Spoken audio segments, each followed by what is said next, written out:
Yo, what's going on, everyone? It's your boy DLloyd. So today, Kevin Garnett, he appeared on the Bill Simmons podcast, and he had some pretty harsh words when talking about LeBron James. Now, of course, I'm going to leave the video so you could take a look at the segment of the podcast in the description. So definitely go check it out. Also, go ahead and leave this video a like, subscribe if you haven't already, man. Breaking down basketball news all the time here on this channel. But we need to talk about Kevin Garnett and his remarks and basically what he said and the tone and what I really got out of it, because Kevin Garnett sounded like a salty individual. He sounded like one of those grumpy old men who's still, upset about something that happened in the past. And basically, if you did not see it, Kevin Garnett said that the Celtics essentially broke LeBron James before he went to the Miami Heat. Now, there's some truth to that. Now, a lot of people believe I am a LeBron James hater, which is absolutely not true. Just because I think Michael Jordan is better all time than LeBron James does not mean I don't like LeBron James. You guys know I'm also a Lakers fan, so I also root for LeBron James now currently because he's on the Lakers. But I do not hate LeBron James as an individual. Of course, I respect him. I think he's a top 3 player of all time.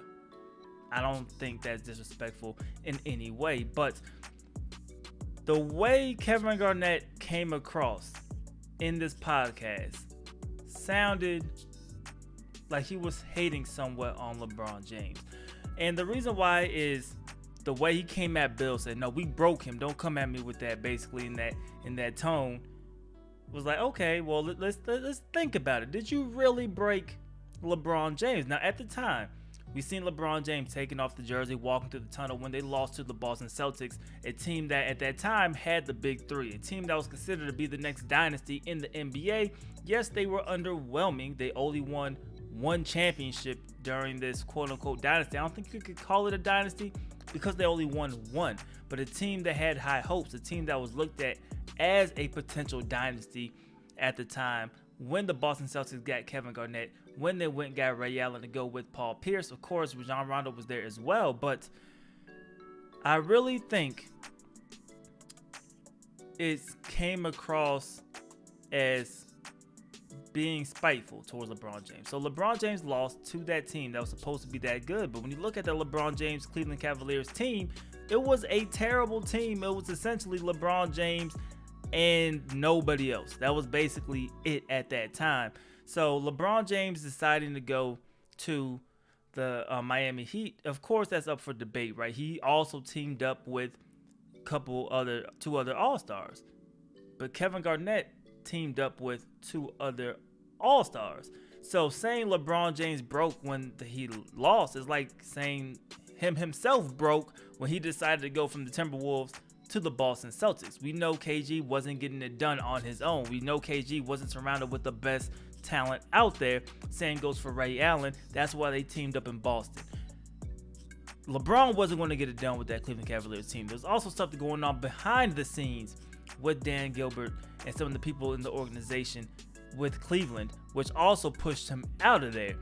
Ultimately, you've seen the KG and Dwayne Wade interview. Dwayne Wade was also trying to win, and he was getting frustrated at that time as well. So to say that they broke him, I don't think so. I think they were looking for a way to win, absolutely, which most teams had to elevate. Once the Celtics got their big 3, you've seen the majority of teams make trades to get extra players. Lakers getting Powell. A lot of teams trying to move to get better. The same thing happened with the Golden State Warriors recently in their dynasty, right? Other teams have to elevate. They have to now get better to compete with this top team. It happened a long time ago with the Lakers and Celtics. Happened with the Bulls. It's always going to happen. Once a team raises the bar, other teams are going to have to elevate, and they're going to have to get on that level if they want to win. That is essentially what LeBron James ended up doing. But to have it, maybe if it's another player, to have it come from Kevin Garnett, who essentially did what LeBron James did,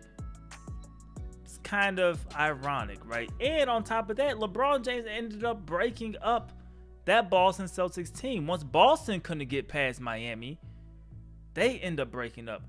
KG also said in reference that if you took their players in Boston, right, Rondo and Perk and all of them, put them on one side, they'll be cordial. They'll respect LeBron James and that Heat team, but they're not going to be, fraternizing, talking buddy with them.